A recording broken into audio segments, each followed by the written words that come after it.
With hours remaining before the holy month of Ramadan, millions of Palestinians continue to face an unprecedented humanitarian crisis. This is chances of a ceasefire agreement in Gaza looking increasingly slim.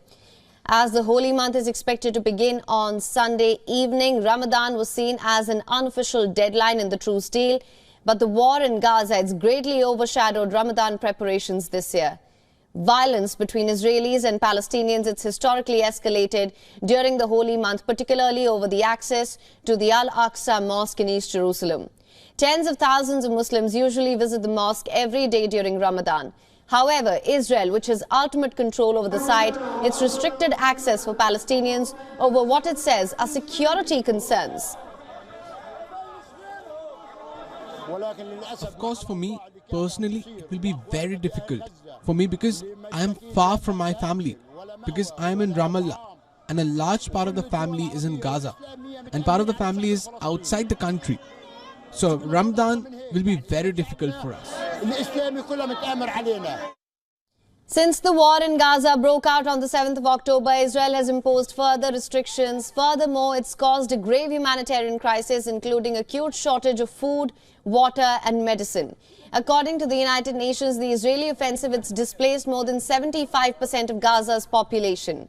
The latest round of ceasefire talks with Hamas, mediated by Egypt and Qatar, have been suspended until next week with no resolution in sight. The proposed ceasefire would see a halt in fighting for 40 days and exchange of Israeli hostages with Palestinian prisoners. US President Joe Biden has said that a ceasefire before the beginning of Ramadan seems tough. Will there be a ceasefire by Ramadan? It's looking tough, but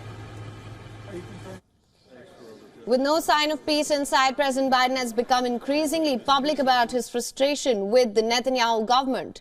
Biden has called on Israelis to do more to alleviate the suffering, even as they try to eliminate Hamas.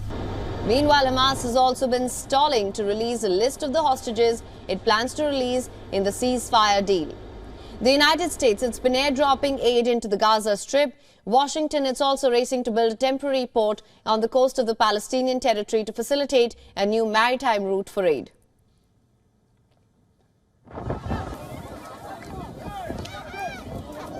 For latest news, download the WION app and subscribe to our YouTube channel.